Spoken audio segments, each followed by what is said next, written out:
आज जो सबसे एक अहम और मेन सवाल है वो है करियर, जिसके बारे में बहुत पहले तो नहीं सोचा जा सकता, लेकिन जैसी 12वीं कंप्लीट होती है ये सवाल हमें जब तक हमारा गोल अचीव नहीं हो जाए तब तक कंटिन्यूअसली हमारे दिमाग में चल रहा होता है। और बहुत सारे करियर ऑप्शंस होते हैं, कुछ समझ में ही नहीं आता है कि क्या करे क्या ना करे। लेकिन कहीं भी अगर आपने सिविल इंजीनियर के बारे में सुना है और आप सोच रहे हैं कि इस बारे में क्या किया जा सकता है, तो बिल्कुल आज के इस वीडियो में आपको पता चलेगा कि सिविल इंजीनियर बनने के लिए कौन सी पढ़ाई करनी होती है, कैसे बना जा सकता है और इसकी पूरी जानकारी। तो चलिए शुरू करते हैं। सिविल इंजीनियर बनना इतना आसान नहीं है, इसके लिए आपको कड़ी मेहनत करनी होगी। अगर आप आगे जाके सिविल इंजीनियरिंग में करियर बनाना चाहते हैं तो आप सिविल इंजीनियर की पढ़ाई को मजाक मजाक में ना पढ़ें, नहीं तो जॉब तो बहुत दूर की बात है, लेकिन आप एक अच्छे इंजीनियर नहीं बन पाएंगे। इसीलिए आपको अपना 100% फोकस अपनी पढ़ाई पर लगाना होगा, तब कहीं जाकर के आप बहुत ही अच्छा और बेहतर करियर बना सकते हैं अपने लिए।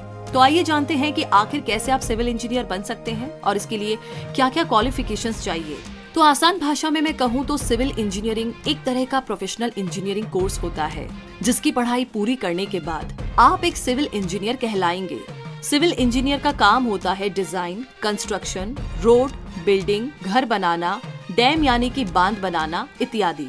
तो ये सभी काम एक सिविल इंजीनियर करता है। उदाहरण के लिए घर की डिजाइन कैसी होगी, रोड कैसे बनेगी, इसमें क्या क्या सामान लगेगा इत्यादि, ये सारे काम एक सिविल इंजीनियर का होता है, जो कि एक जिम्मेदारी वाला काम होता है। सिविल इंजीनियरिंग आप दो तरीके से कर सकते हैं। एक होता है डिप्लोमा इन सिविल इंजीनियरिंग, जिन्हें हम जूनियर सिविल इंजीनियर भी कहते हैं, जो कि 3 साल का होता है, जो आप 10th पास करने के बाद में कर सकते हैं। और एक होता है सीनियर सिविल इंजीनियरिंग, जो कि आप 12वीं के बाद, जो कि पूरे 4 साल का कोर्स होता है, कर सकते हैं। सिविल इंजीनियरिंग में डिग्री पूरी करने के बाद आप चाहते हैं तो पोस्ट ग्रेजुएशन के लिए अप्लाई कर सकते हैं, जिसे हम मास्टर इन सिविल इंजीनियरिंग भी कहते हैं। सिविल इंजीनियरिंग में आपको कुछ तरह के इंजीनियर विषय मिलेंगे, जैसे कि construction engineering, coastal engineering, earthquake engineering और भी कई सारे विषय हैं जिसे आप चुन सकते हैं और इसमें एक एक्सपर्ट बन सकते हैं। Coastal engineering, structural engineering, construction engineering, earthquake engineering, environmental engineering, forensic engineering, Jio technical engineering, material science and engineering, outside plant engineering. तो सिविल इंजीनियरिंग बनने के लिए अगर बात की जाए योग्यता की, तो सिविल इंजीनियरिंग में एडमिशन के लिए आपके पास 12th में साइंस सब्जेक्ट होना चाहिए, जिसमें आपके पास मैथ्स, फिजिक्स और केमिस्ट्री सब्जेक्ट से पास होना जरूरी है। 12th में 60% मार्क्स चाहिए अगर आपको कोई एंट्रेंस एग्जाम देना है सिविल इंजीनियरिंग के लिए, जैसे IIT या AIEEE। जूनियर सिविल इंजीनियर के लिए 10th पास होनी चाहिए। और अब हम जानेंगे सिविल इंजीनियर कैसे बने और इसकी पूरी जानकारी। अगर आपको सिविल इंजीनियरिंग में एडमिशन लेना है तो सबसे पहले आपको 12th क्लास पास करनी होगी, वो भी मैथ्स, फिजिक्स और केमिस्ट्री सब्जेक्ट के साथ। इसके अलावा आपके 12th में कम से कम 60% मार्क्स तो होने ही चाहिए, तभी आप किसी भी एंट्रेंस एग्जाम के लिए योग्य होंगे। इसके अलावा आप 10th के बाद भी सिविल इंजीनियरिंग कर सकते हैं, जो कि पॉलिटेक्निक जैसे एंट्रेंस एग्जाम को देकर के कर सकते हैं। ये कुल 3 साल का होता है, यानी आप सीधा 10वीं के बाद कॉलेज में चले जाएंगे। लेकिन ये एक जूनियर सिविल इंजीनियरिंग कोर्स है, जिसे हम डिप्लोमा भी कहते हैं। दूसरा है एंट्रेंस एग्जाम फॉर्म भरें और क्लियर करें। जैसे ही आप 12वीं पास कर लेते हैं, इसके बाद आपको बीटेक एंट्रेंस एग्जाम जैसे कि IIT, AIEEE इत्यादि जैसे ऑल इंडिया लेवल पर एंट्रेंस एग्जाम के फॉर्म को भरें। अगर आप सिविल इंजीनियरिंग के बेस्ट कॉलेज में एडमिशन लेना चाहते हैं तो ध्यान रहे, इन एग्जाम्स को क्लियर करना इतना आसान नहीं है। लाखों बच्चे इस एग्जाम में बैठते हैं और सिर्फ इंटेलिजेंट और स्मार्ट स्टूडेंट्स ही इसे क्लियर कर पाते हैं। तो आप इन एंट्रेंस एग्जाम को मजाक में बिल्कुल भी ना लें।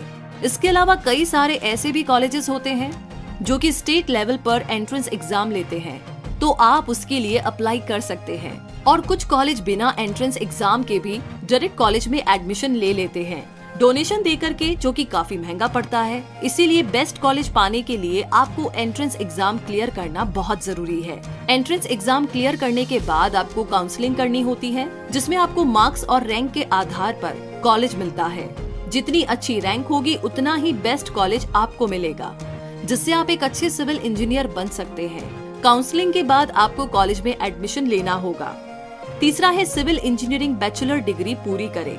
जैसे ही आप कॉलेज में एडमिशन ले लेते हैं, उसके बाद आपको 4 साल तक कॉलेज में सिविल इंजीनियरिंग की पढ़ाई कराई जाती है। इसमें आपको बताया जाता है कि कैसे घर का मैप बनता है, कैसे आप एक डिजाइन बना सकते हैं, इत्यादि।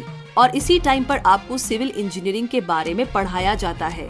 तो आपको ध्यान से पढ़ना है और जिस भी कॉलेज में एडमिशन आप ले रहे हैं उसमें अच्छे से अच्छे मार्क्स लाने हैं अगर आपको आगे जाकर के वाकई में सिविल इंजीनियर बनना है तो।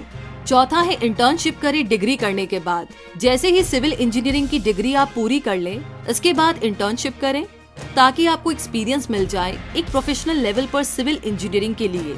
क्योंकि अगर आप किसी भी कंपनी में सिविल इंजीनियर की पोस्ट के लिए अप्लाई करते हैं तो वो आपसे एक्सपीरियंस के बारे में पूछते हैं। इसीलिए आपके लिए बहुत जरूरी है कि आप डिग्री पूरी करने के बाद इंटर्नशिप जरूर करें। पांचवा है लाइसेंस और सर्टिफाइड के लिए अप्लाई करें। अगर आपको एक सर्टिफाइड सिविल इंजीनियर बनना है और आपको इसके लिए लाइसेंस लेना है तो इससे पहले आपके पास कुछ सालों का एक्सपीरियंस होना चाहिए। इसके बाद आप एक प्रोफेशनल सिविल इंजीनियर के लिए लाइसेंस ले सकते हैं। जैसे ही आपको लाइसेंस मिल जाएगा तो आप एक प्रोफेशनल सिविल इंजीनियर बन जाएंगे। तो इस तरीके से आप एक सिविल इंजीनियर बन सकते हैं। तो दोस्तों, सिविल इंजीनियरिंग के बारे में तो आपने काफी कुछ जान लिया है। अब आपका दिमाग क्या कहता है, क्या आपको इस और जाना चाहिए या नहीं? अगर आप इस और जाना चाहते हैं तो ऑल द बेस्ट। और अगर आप सोच रहे हैं कि नहीं, शायद कुछ और है आपके लिए, तो जिस बारे में आप जानना चाहते हैं प्लीज हमें कमेंट बॉक्स में लिख करके जरूर बताइए ताकि हम आपकी मदद कर सके।